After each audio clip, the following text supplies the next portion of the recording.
बिहार की राजनीति में एक ऐसा भूचाल आया है जिसने सत्ता के पूरे समीकरण को बदल दिए हैं। करीब 20 साल तक मुख्यमंत्री की कुर्सी संभालने वाले नीतीश कुमार ने आखिरकार एक ऐसा फैसला लिया जिसकी चर्चा अब देश भर में हो रही है। बीजेपी को बिहार में अपना मुख्यमंत्री मिल चुका है और सम्राट चौधरी अब राज्य की सत्ता संभाल रहे हैं। लेकिन सबसे बड़ा सवाल ये है कि आखिर नीतीश कुमार कैसे इस फैसले के लिए तैयार हुए। आज इस खबर में हम आपको ये पूरी जानकारी देंगे। इस पूरे राजनीतिक घटनाक्रम पर बड़ा खुलासा खुद बिहार के उप मुख्यमंत्री और जदयू के वरिष्ठ नेता विजय कुमार चौधरी ने किया है। मुंबई के साई मंदिर में परिवार के साथ पूजा अर्चना करने पहुंचे विजय चौधरी ने मुंबई में मीडिया से बातचीत की है। जो बातें कही है उसने बिहार की राजनीति में नई बहस छेड़ दी है। बिहार की राजनीति में मुख्यमंत्री पद को लेकर लंबे समय से चल रही चर्चाओं के बीच अब जदयू के वरिष्ठ नेता और मंत्री विजय कुमार चौधरी ने एक बड़ा खुलासा कर दिया। उन्होंने साफ कहा कि बिहार के नए मुख्यमंत्री के नाम का फैसला बीजेपी ने नहीं बल्कि खुद नीतीश कुमार ने किया था, जिससे अब चर्चा होने लगी है। विजय चौधरी ने कहा कि नीतीश कुमार काफी समय से इस मुद्दे पर विचार कर रहे थे और उन्हें मनाने में करीब 6 महीने का वक्त लग गया। उन्होंने बताया कि पार्टी और गठबंधन के कई नेताओं ने लगातार बातचीत भी की, तब जाकर नीतीश कुमार इस फैसले के लिए आखिरकार तैयार हुए। ऐसे में उन्होंने ये भी कहा है कि मुख्यमंत्री कौन होगा, इसको लेकर कई तरह की बातें कही जा रही थी, लेकिन सच यही है कि अंतिम फैसला खुद नीतीश कुमार ने लिया था। बीजेपी ने कोई नाम थोपने का काम नहीं किया। नीतीश जी की सहमति और इच्छा सबसे अहम रखी गई थी। ऐसे में विजय चौधरी ने यह भी कहा कि नीतीश कुमार हमेशा से संगठन और गठबंधन की मजबूती को प्राथमिकता देते रहते हैं, इसीलिए उन्होंने ऐसा फैसला लिया जिससे एनडीए एकजुट रहे और बिहार में स्थिर सरकार चल सके।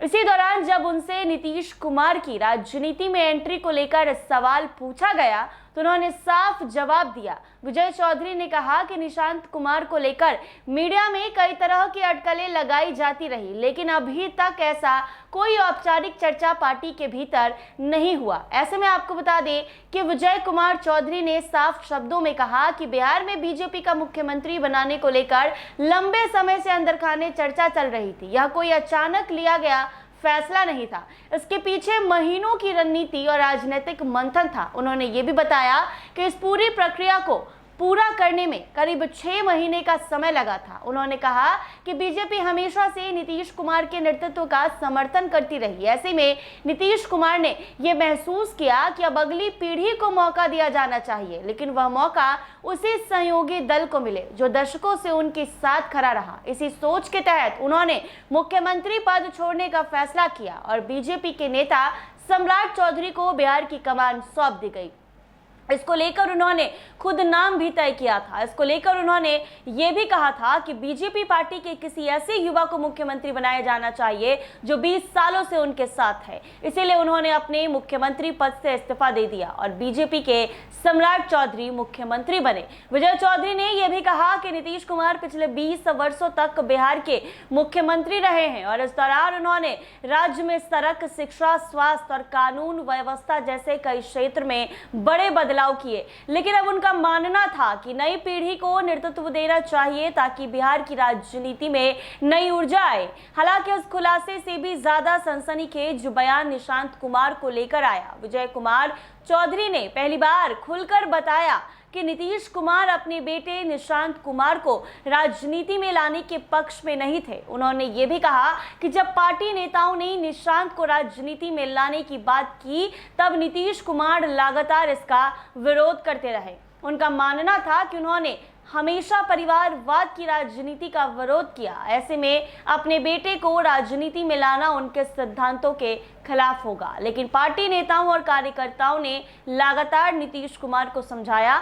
विजय चौधरी के मुताबिक उन्होंने तर्क दिया गया कि राजनीति में आने का फैसला अगर कार्यकर्ताओं और जनता की मांग पर हो तो उसे परिवारवाद नहीं कहा जा सकता। इसी को लेकर कई दौर की बातचीत भी हुई और आखिरकार 6 महीने के बाद नीतीश कुमार तैयार हुए। विजय चौधरी ने खुलासा किया है कि सिर्फ नीतीश कुमार ही नहीं बल्कि निशांत कुमार को मनाने में भी काफी मशक्कत करनी पड़ी। उन्होंने कहा कि जदयू के अधिकांश नेता चाहते थे कि निशांत राजनीति में सक्रिय भूमिका निभाए और पार्टी का काम संभाले। पार्टी कार्यकर्ताओं के भारी दबाव और समर्थन के बाद ही निशांत सक्रिय राजनीति में आए और मंत्री बने। इस पूरे घटनाक्रम के बाद बिहार की राजनीति में परिवारवाद बनाम कार्यकर्ता राजनीति की बहस फिर से तेज हो गई है।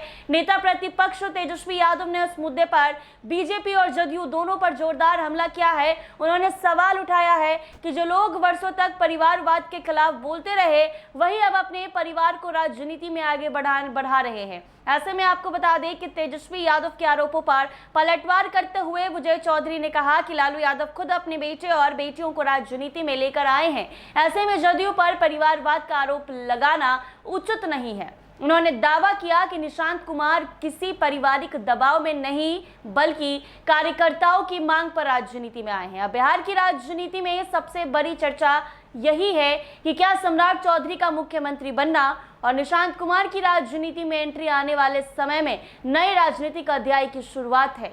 क्या नीतीश कुमार अब पूरी तरह नई पीढ़ी को नेतृत्व सौंपने की तैयारी कर चुके हैं? फिलहाल विजय कुमार चौधरी के इस बड़े खुलासे ने बिहार की राजनीति में हलचल जरूर बढ़ा दी है। सत्ता परिवर्तन के पीछे चली 6 महीने की अंदरूनी रणनीति अब खुलकर सामने आ चुकी है और आने वाले दिनों में इसका असर बिहार की राजनीति पर साफ दिखाई दे सकता है। ऐसे ही तमाम अपडेट्स के लिए बने रहे NBC 24 के साथ।